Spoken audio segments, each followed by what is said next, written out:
ao episódio 22 do nosso querido Manguito Rotador, seu podcast de fisioterapia, saúde para atletas e entusiastas do esporte. Eu sou André Marinho, especialista em marketing e atleta amador, e hoje vamos falar de um tema que tem ganhado cada vez mais espaço no mundo fitness e até na fisioterapia. O querido HIIT, treino intervalado de alta intensidade. Ah, menino bom! Vamos entender como esse tipo de treino pode ajudar tanto no ganho de performance quanto na recuperação de lesões e no emagrecimento. Esse tema aí, interessa a muitas pessoas. E ao meu lado, o sempre preparado.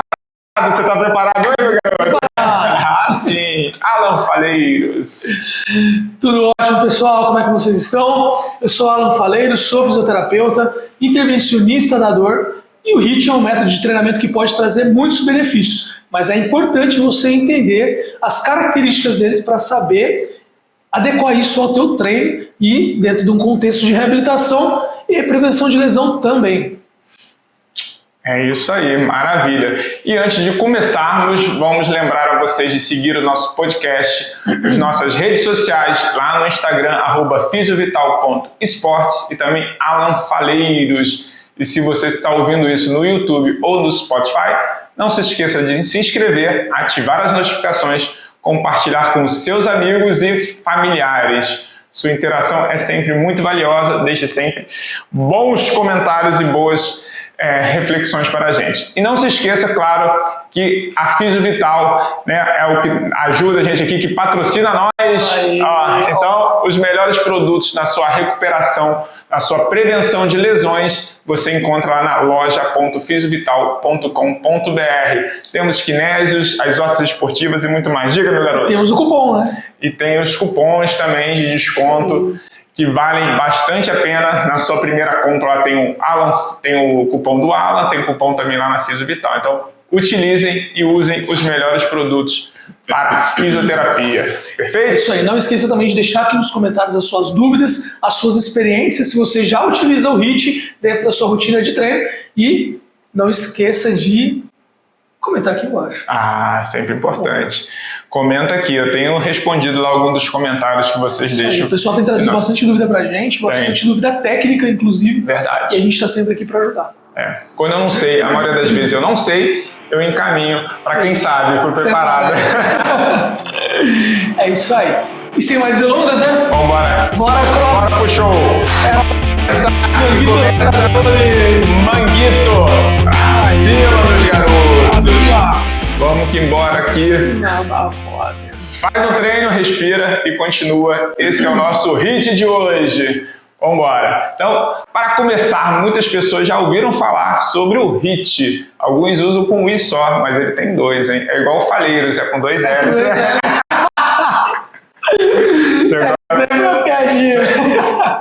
Afiada aqui na quinta série. Dois pauzinhos. Dois pauzinhos. Dois pauzinhos. É isso aí. Dois pauzinhos para lá, dois pauzinhos para cá. Mas não sabe exatamente o que é e como ele funciona. Então vamos perguntar aqui para o nosso querido Alan para dar uma visão geral sobre o que é o HIIT e quais suas principais características. É isso aí. O HIIT é uma sigla de um treino de intervalado de alta intensidade.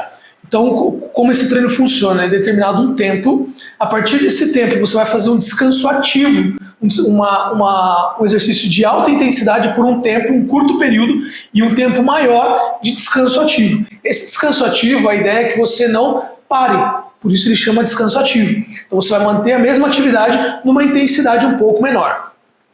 Vamos lá, um exemplo disso. Você vai passar 1 minuto cada ciclo. Dentro desse ciclo de 1 minuto, você vai fazer 15 minutos de alta intensidade, ou seja, esgoelando, pensando numa corrida numa esteira, 15 minutos no seu pico máximo de esforço físico mesmo, e os 45 segundos no descanso ativo. Então, se a tua frequência chegou lá em 180, que é o pico que a gente pode chegar, e isso a gente tem que fazer algumas contas, tal, então não é simplesmente sair correndo, esses 15 segundos a gente vai fazer numa alta intensidade, então vai chegar lá nos 180 de frequência. Os outros a gente vai fazer em 150, 160, os outros 45. E depois a gente vai repetir isso algumas vezes. Existe um protocolo para o HIIT, esse protocolo é de 12 minutos. é o protocolo Tabata. Então, esses 12 minutos que você vai fazer são 12 intervalos. Então, são 12 intervalos ativos e 12 intervalos de descanso ativo. E aí, isso tem algumas condições. O principal para a gente dentro desse exercício é manter a tua frequência lá em cima, o seu gasto energético vai ser lá em cima, a gente vai aumentar o teu VO2 máximo, que é a sua capacidade cardiorrespiratória, e vai passar mais tempo queimando caloria. Então existe uma outra condição que a gente vai falar, acho que você vai se interessar por isso, mas ele passa um pouco mais de tempo, além do exercício físico, que tem uma sigla para isso também, a gente vai falar, queimando essa caloria. Então esse exercício é muito bom porque você acelera o teu metabolismo. Você queima a gordura mais rápido, você melhora a tua capacidade cardiorrespiratória, melhora a tua condição física. Então tem inúmeros benefícios para esse tipo de treino.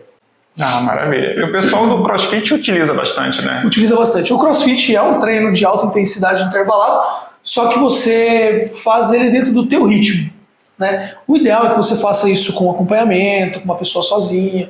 Não é uma coisa que vai ser para todo mundo.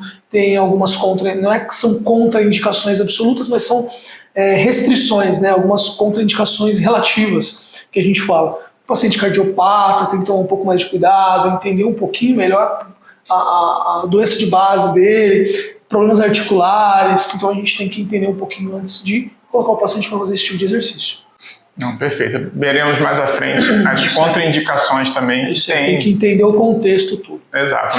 Nada é para todo mundo. Veja, específico para o seu treino e para suas necessidades, né? Então, sabemos agora um pouquinho mais sobre o HIIT e vamos falar um pouco dos muitos benefícios, né, que ele traz. Mas quais são os principais ganhos que uma pessoa pode esperar ao incorporar esse tipo de treino à sua rotina de exercícios? É isso aí. A gente faz um teste antes para saber qual é o seu limite do VO2 máximo, o seu limite da sua capacidade respiratória relacionada ao teu sistema circulatório.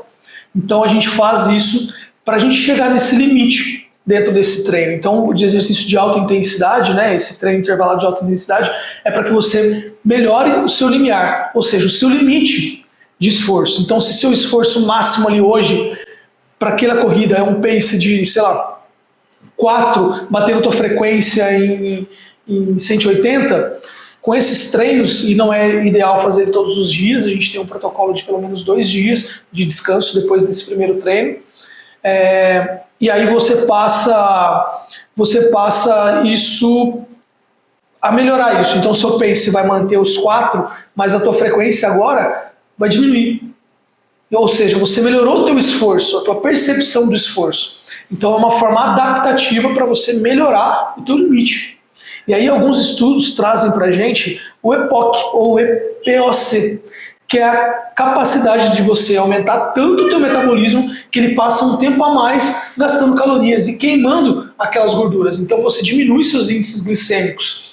Então para pacientes diabéticos, paciente hipertenso, porque você melhora a resistência dos vasos. Se você melhora a resistência dos vasos, consequentemente, a pressão que o coração vai ter que fazer, você diminui seu esforço cardíaco, sua pressão vai ter que ser menor. Então, seu esforço cardíaco diminui, o fluxo se mantém o mesmo, mas a pressão nas paredes melhora.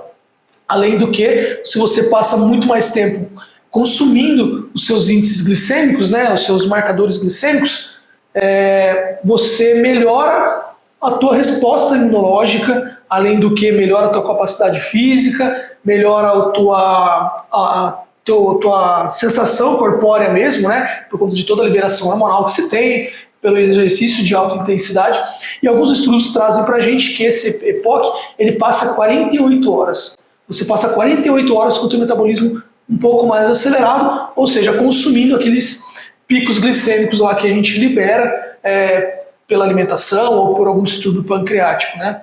E aí você tem essa melhora. Além do que, todo exercício traz inúmeros benefícios e não é diferente com esse exercício de alta intensidade, que ele tem algumas outras características diferentes de uma simples corrida, né? Além da melhora da força muscular, da capacidade do condicionamento físico de forma geral, da percepção ao exercício, da melhora sensitiva após o exercício, pela liberação hormonal e tudo mais. Bem legal, um exercício bem legal. Muito bom, já fiz bastante. É muito bacana. Maravilha. Muita gente pensa que o HIIT como algo exclusivo para quem quer emagrecer ou melhorar a performance atlética. Mas e na fisioterapia? Como ele pode ser integrado a protocolos de reabilitação? Isso é algo que realmente eu não conheço. Geralmente é mais realmente voltado para performance e emagrecimento. A galera busca muito isso em função disso. Mas para fisioterapia e reabilitação... Tá, vamos ao exemplo daquela vozinha de 78 anos, cardiopata não.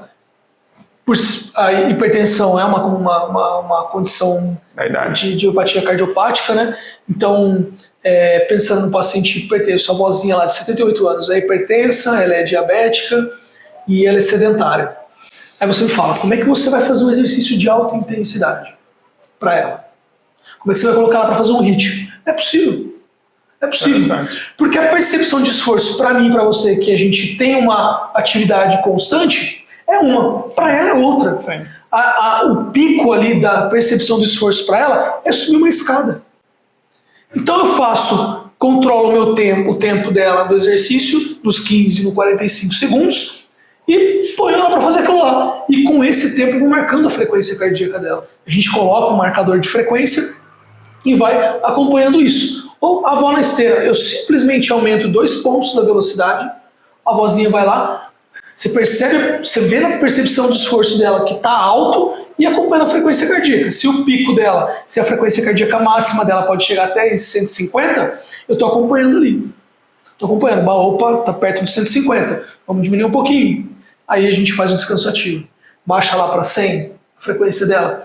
Então a percepção do esforço é o que de fato vai direcionar isso pra gente. Eu não preciso colocar a avó para correr no pace de 4, porque ela não vai conseguir. Claro. Ela vai sair rolando junto com a esteira. Mas eu consigo manter a frequência cardíaca dela lá próximo do máximo de onde eu quero chegar. Tá? De onde a fisiologia traz pra gente como seguro, né? Os guidelines traz pra gente como seguro dentro da frequência cardíaca para uma avó de 78 anos. Tá? Além do que, se a gente quer fazer um protocolo de emagrecimento, de controle de peso, você faz todos os cálculos e vê que o teu paciente tem um metabolismo lento, você precisa aumentar esse metabolismo dele para daí ter outros ganhos em contrapartida com o programa de reabilitação que você está fazendo com ele, você vai mudando isso. Você vai alterando isso, você vai alternando. E aí você faz os cálculos e define, a gente vai fazer isso para melhorar teu metabolismo e, consequentemente, eu conseguir evoluir com você dentro de outros protocolos, para alcançar outros objetivos. Né? Então, a melhora da capacidade física, consequentemente, eu tenho uma melhora de outras coisas que vão me correlacionar para a reabilitação, para o objetivo daquela reabilitação. Então, um pós-operatório aí de uma bariátrica, por exemplo, o paciente ficou um pouco mais de tempo ali recluso, um pouco mais de tempo parado e tudo mais, vou ter que colocar ele para fazer isso. Um paciente que fez um revasque, fez uma cirurgia cardíaca e agora está ali um pouco mais comprometido, passou por um tempo maior ali parado. No pós-Covid a gente fazia muito isso dentro dos controles, né? O paciente tinha uma dificuldade respiratória depois, né? Por conta da síndrome em si, né? O pulmão ficava um pouco mais duro, diminuía a complacência pulmonar, então consequentemente a gente ia melhorando isso com alguns outros exercícios e o HIIT era uma das minhas opções de terapêutica para esse tipo de reabilitação. Não, sensacional, incrível.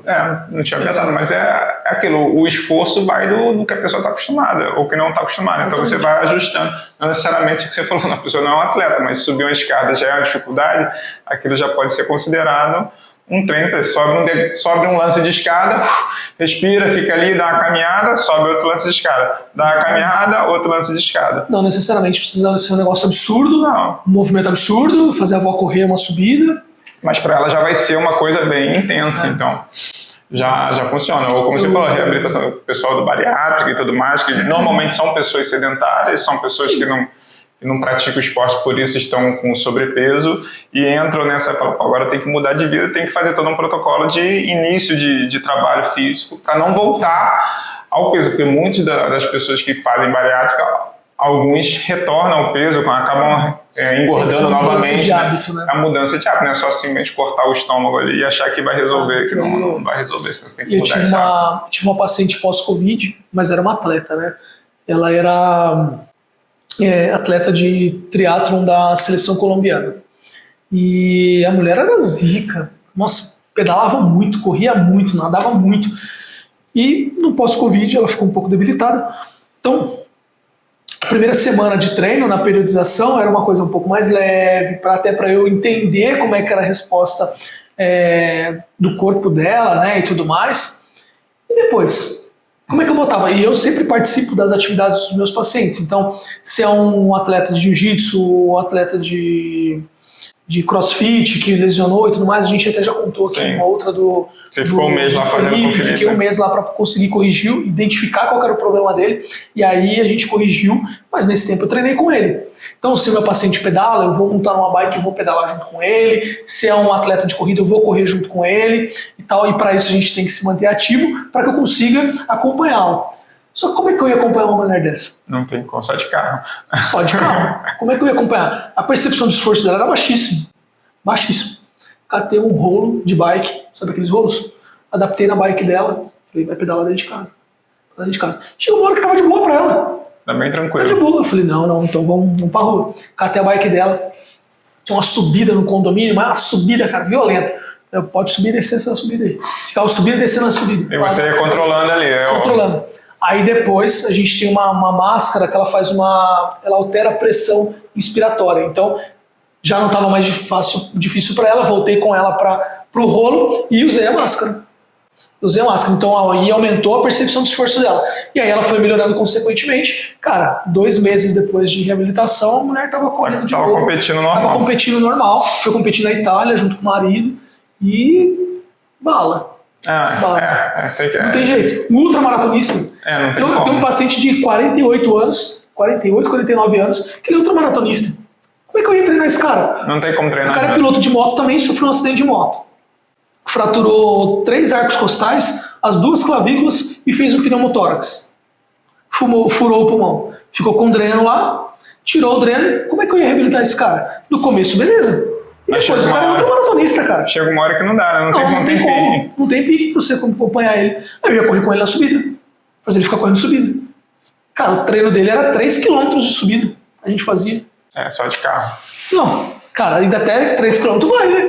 Você vai ali, você vai acompanhando o ritmo dele e tal. Chega uma hora que você não consegue mais. Não dá. Não consegue, o cara é fora da curva. Não tem condição. Não tem como. Não, e aí depois correu a São Silvestre, agora no final do ano, ele correu a São Silvestre. E mandou foto, marcou no Instagram e tal, republiquei. Não, maravilha. Legal. Tem até uma publicação que eu fiz dele lá, ele mordendo a medalha, assim, fazendo agradecimento da fisioterapia e tal. É isso, né? Lá. Um abraço, boa! Isso é legal demais, né? Esse reconhecimento aí do pessoal depois de reabilitado, como foi com a Rebeca lá e os fisioterapeutas que ajudaram. Exatamente. É fantástico, é fantástico. Vamos seguir aqui nosso baile. Como qualquer tipo de exercício físico, o HIIT também tem suas limitações. Agora vamos chegar nas contraindicações, né? A gente está falando aqui da tiazinha, da vovó, dos ultramaratonistas, assim, níveis completamente díspares, mas para quem o HIIT não é indicado e quais são os cuidados que devemos tomar. Agora você usou o vocabulário, hein? Você gastou o Aurélio agora, hein? Você gostou do... Você gosta de Aurélio, né? Gastou o Aurélio agora, hein? A vantagem de ser um pouco mais idoso. Bom, como eu falei, a gente tem as contraindicações absolutas e as contraindicações relativas. São aquelas que são contraindicados, mas com algumas ressalvas a gente consegue fazer uma adaptação para fazer o exercício. Tá? Então, paciente com lesão aguda, o paciente acabou de sair de um pós-operatório, de um ligamento, o paciente acabou de, sei lá, lesionar o quadril, fez uma lesão de lado no acetabular, o paciente não pode fazer impacto, acabou de colocar uma prótese de cabeça de fêmur e tal. A gente não vai colocar ele para fazer esses exercícios porque vai gerar um impacto. Então, nesse primeiro momento, não é legal. Então, é uma lesão aguda. Paciente com instabilidade articular. Lembra que eu falei que esse exercício é de alta intensidade? Essa alta intensidade não vai te utilizar só do seu sistema cardiorrespiratório, vai te utilizar do corpo todo. E principalmente se for uma corrida, uma instabilidade articular no joelho, você não vai poder correr no seu pace lá de 4, que vai ser extremamente rápido, e assim sobrecarregar a tua articulação. Então não é ideal se você tem uma instabilidade articular.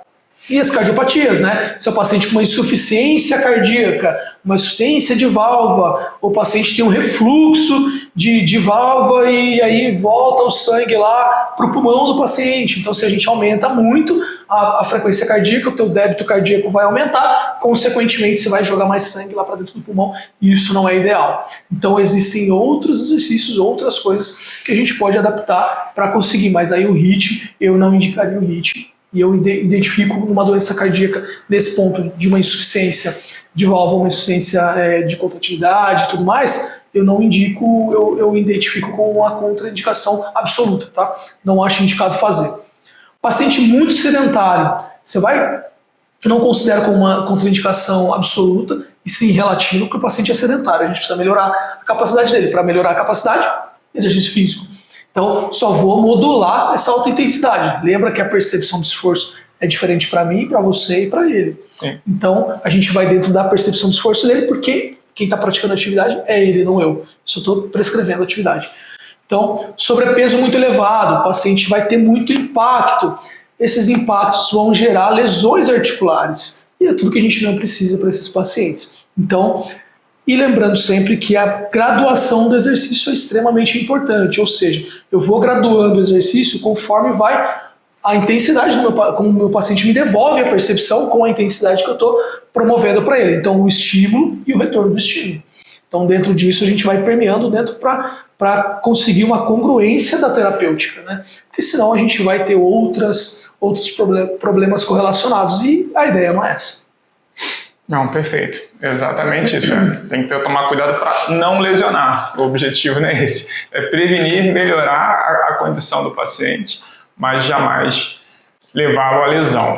E aproveitando aqui, vamos lembrar a vocês de seguir o nosso podcast e seguir as nossas redes sociais lá no Instagram, @fisiovital.sport, @alanfaleiros, com 2 L's, e não se esqueça de se inscrever no YouTube e no Spotify, compartilhar com seus amigos, ativar as notificações e, além disso, claro, conferir os nossos produtos da Fisiovital lá no nosso site, na loja oficial, loja.fisiovital.com.br. Temos órteses esportivas, bandagens de todos os gêneros, além de produtos todos para sua fisioterapia, você que é fisioterapeuta ou entusiasta do esporte. Confere lá, descontos utilizando os cupons que estão nas nossas redes sociais. É isso aí. E lá nas redes sociais a gente já colocou os descritivos da bandagem e também das órteses. Para quem pensa que a órtese é só uma coisa para esportista, na verdade não é. Se você tem uma estabilidade articular, a órtese vai te ajudar nisso. Ela vai estabilizar a tua articulação e diminuir sua dor. E a gente tem um vídeo falando sobre isso. Corre lá, vocês vão ver toda a explicação e como a gente utilizou ela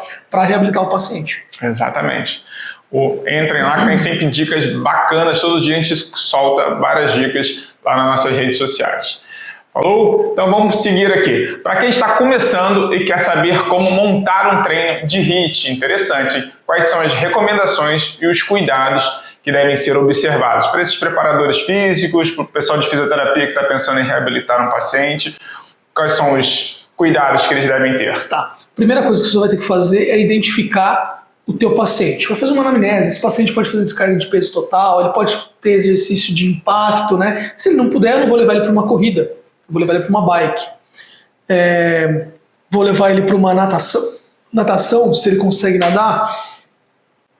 Ou ele vai fazer exercício parado. Ele pode fazer um polichinelo, ele pode pular corda, ele pode fazer um monte de coisa, tá? O que vai definir esse exercício de alta intensidade é como você vai fazer esse exercício e não o exercício em si. Como você vai fazer uma intensidade muito alta por um curto período de tempo e um descanso ativo. Esse descanso ativo você vai diminuir o teu esforço, mas se manter ativo, tá? E aí esse tempo vai ser um pouco maior do que aquele exercício de alta intensidade. Então, ele vai modulando dentro disso. Então, você vai ter que ter eu gosto muito de fazer o aquecimento com os pacientes. A gente faz um pré-aquecimento, o aquecimento e o exercício em si. Depois o desaquecimento. É extremamente importante. Você precisa preparar o teu corpo para aquilo. Se você chega numa alta intensidade já de uma vez, você dá um soco no teu coração. E isso, você diminui o teu rendimento e também pode prejudicar outras coisas, tá? Então, defina qual o seu protocolo, como você vai fazer isso. Não fique engessado, dentro de um protocolo que alguém criou, mas tenha o teu protocolo de acordo com o teu paciente. Avalia ele, faça os objetivos para aquela atividade e aí você vai fazer os desenhos de como você vai realizá-lo. Tá? Então, pode começar com exercício de baixa intensidade, de acordo com a percepção do paciente, e aí aumentando ela de forma gradual para manter sempre no limite da percepção dele. Isso não é uma receita de bolo que você vai copiar para todo mundo. Você exatamente. Tem que individualizar conforme os objetivos e as necessidades de cada um deles. Existe ali uma receita padrão, existe um modelo padrão, mas aí a quantidade e os ajustes você vai ter que fazer. Dependendo de cada direcionamento. Exatamente. É um direcionamento. Ele vai te servir como um molde, mas o molde não vai funcionar. A receita de bolo da tua mãe, se você seguir a receita de bolo dela, não vai ficar tão bom o bolo quanto feito pela tua mãe. Por quê? Tem toda ali a questão do manuseio, do jeito e tudo mais. Então, cria o teu protocolo, mas com guideline, com uma coisa como referência. Então tem uma referência, mas você pode se ajustar isso de acordo com o teu paciente e a tua afinidade para aquela atividade. Exatamente. É isso, meus amigos. Então, fiquem atentos. E se tiverem dúvidas, se precisarem de algum auxílio, manda mensagem para a gente tenta auxiliar vocês, tá bom? E essa é uma dúvida que muita gente tem, né? O HIIT é realmente mais eficiente para a queima de gordura do que o treino contínuo de baixa intensidade? E aí? Dúvida cruel, mestre. Pois é. Tudo tem um objetivo. E por isso a gente fala de periodizar o seu treinamento. Né? O seu treinamento, o seu tratamento, a sua reabilitação em si. Mas pensando no treinamento, o exercício de alta intensidade, ele não é para ser feito todos os dias, como a gente falou. Tem que ter um intervalo ali por conta da queima calórica. Então, o teu metabolismo ele fica muito acelerado e isso não é bom. Então, o estímulo ele tem que ser contínuo, né? Você tem que fazer seus treinos todos os dias, mas não é todos os dias o mesmo treino. Você não vai para academia e vai treinar braço todos os dias, não vai treinar perna todos os dias, o mesmo grupo muscular. Precisa-se de um descanso para captar os resíduos metabólicos, para melhorar a consistência e para o corpo em si ter todas as reações tardias do efeito, do estímulo que você está fazendo, do exercício que você está fazendo. Então a gente tem os efeitos agudos e os efeitos tardios dentro daquele período. Quando a gente falou da sigla do EPOC, que é a sua queima, o aceleramento do metabolismo pós-atividade, depois de um tempo, se alguns estudos traz para a gente 48 horas de um metabolismo mais acelerado, uma queima calórica mais alta, uma utilização dos níveis glicêmicos para gerar a sua estabilidade corporal, a gente precisa ter esse tempo de outra atividade não tão intensa quanto o HIIT. Então, as vias metabólicas é o que vai de fato definir para a gente aquilo, e por isso precisa de um estudo em cima do paciente, né? Precisa avaliar o paciente e definir algumas coisas. Mas a gente tem algumas vias metabólicas e a gente também já tem a aula sobre isso, de vias metabólicas aqui no Manguito Rotador, e lá você vai entender por que o exercício de longa duração tem um objetivo, enquanto o outro intervalado tem outro. Mas um exercício de longa duração, a tua via metabólica vai ser uma para gerar energia. A outra de alta intensidade vai ser mais curta, a gente vai burlar nosso sistema de resposta das vias metabólicas para a geração de energia, mas a gente vai se manter ela ali sempre ativa. Então por isso a gente faz essa queima de gordura por mais tempo. Então é extremamente importante você saber o que você está fazendo com o teu paciente para periodizar o seu treinamento de forma correta e ter todos os benefícios daquela atividade que você está promovendo para o teu paciente. Exatamente, é o que você falou, não dá para fazer isso todo dia, você tem um protocolo de espera de 48 horas, então você pode até ajustar isso, ter os dias do HIIT, ter os dias do contínuo. E você intercalar, ter os descansativos, ter as mobilidades, ter todos os que a gente falou. Você vai colocando ferramenta dentro da sua maletinha ali e cada vez você vai tendo mais opções para você utilizar. Nesse momento eu uso essa ferramenta, nesse momento eu uso aquela ferramenta, dependendo do objetivo que você precisa. Então, tenha isso em mente. O que a gente passa aqui para vocês, esses conteúdos, não é para você sair aplicando ele desenfreadamente, mas use com inteligência, com sabedoria e vai ajustando isso dentro do seu paciente, dentro do seu aluno que você tem na academia e tudo mais. Maravilha? Então, seguindo aqui, para grupos específicos como idosos, né, que a gente acabou de falar da vovozinha, e pessoas com doenças crônicas, como adaptar o HIIT para garantir segurança e eficácia. Já falou um pouquinho, mas a gente pode dar outros exemplos além da senhora. Pode, de repente, usar crianças também, é interessante o uso para crianças esse tipo de treino. Dá para utilizar. O que vai definir sempre é a percepção do esforço, como a gente falou, sempre, sempre.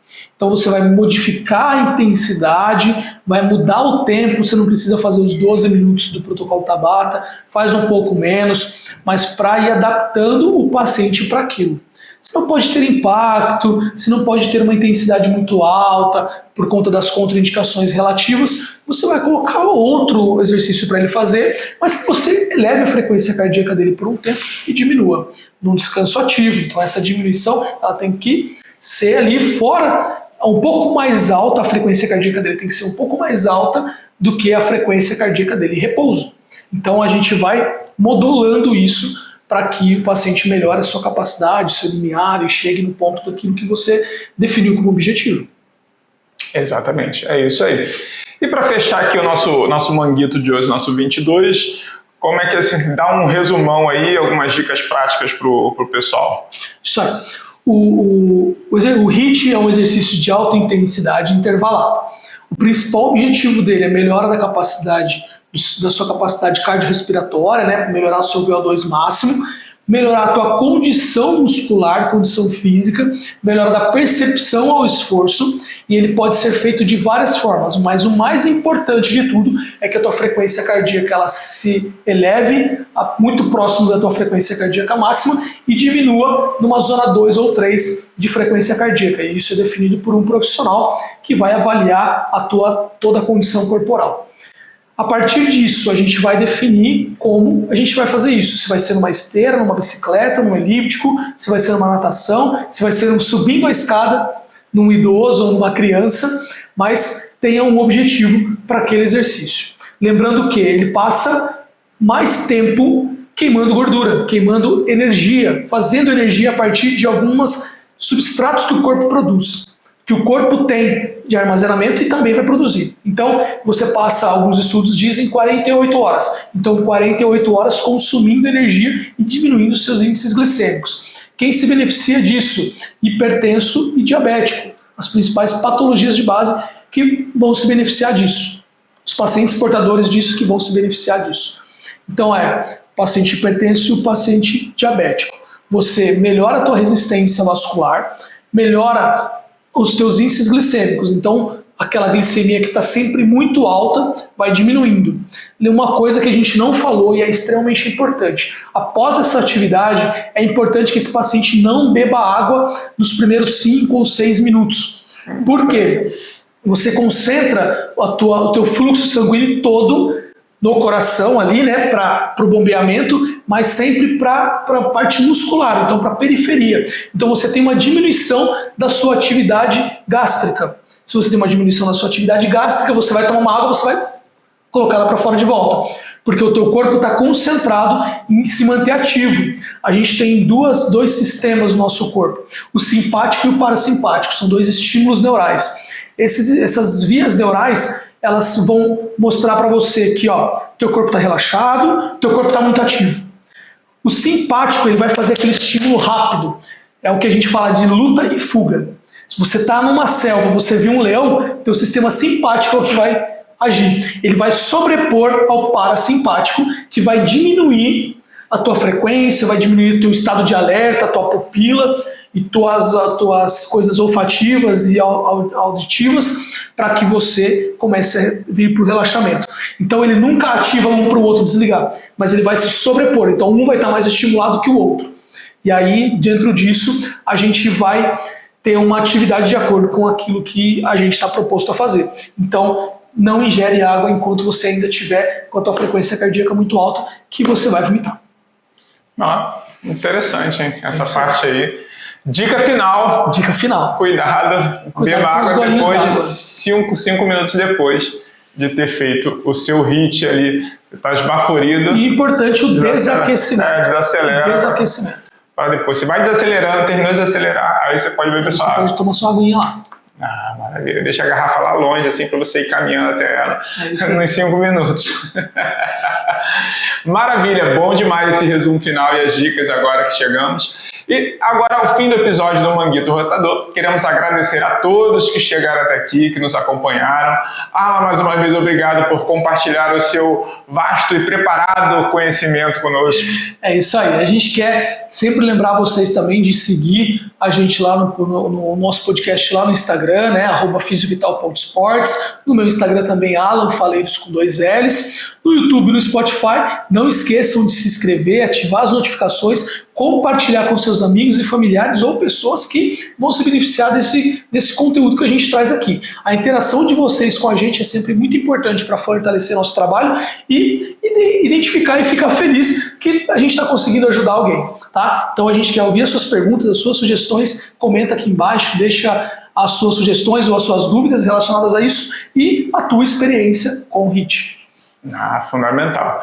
E lembrando mais uma vez de você, se quer os melhores produtos para fisioterapia, loja.fisiovital.com.br. Lá você vai encontrar as Kinesis Tape, Coziban, bandagens rígidas, as ósseas lombar, de joelho, punho, cotovelo, todos os tipos para melhorar e auxiliar você na prevenção de lesões. Além também que a gente tem a parte de neuro, tem tênis e outras funcionalidades para vocês, fisioterapeutas, beleza? Então é isso. Fiquem bem, mantenham-se ativos e até o nosso próximo episódio do Manguito Rotador. É isso aí. Até a próxima, pessoal. Espero que a gente tenha te ajudado e continue cuidando bem de si e aproveite todos os benefícios da fisioterapia esportiva. É isso aí, meu querido. É nóis.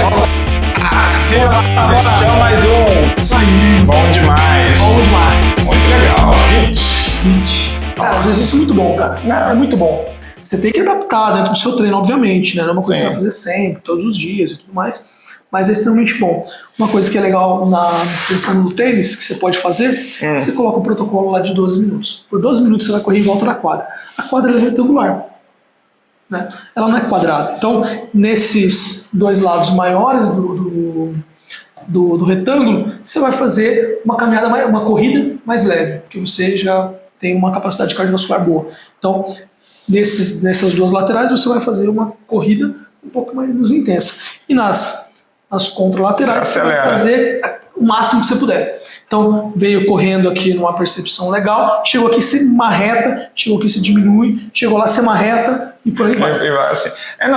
Tem alguns que o pessoal bota aqui para treino de sprint e tudo mais, você bota vários cones separados e você tem que ir fazendo essa mudança de direção, aí depois você respira, na volta você respira, mas você faz ali os movimentos em cima do cone, batendo de forró, vai lá, chega na curtinha, aí volta. Tem vários desses que dá pra fazer, aí você volta caminhando e faz isso, que aí você vai ter o sprint, né, pra você chegar naquela bola mais dura. Você tá treinando o seu gesto esportivo. Tá treinando o gesto esportivo dentro disso. E esse é outro também, você correr ali para um aquecimento ali antes de começar, você vai num ritmo aqui mais lento, acelera um pouquinho, vai num ritmo mais lento, acelera um pouquinho.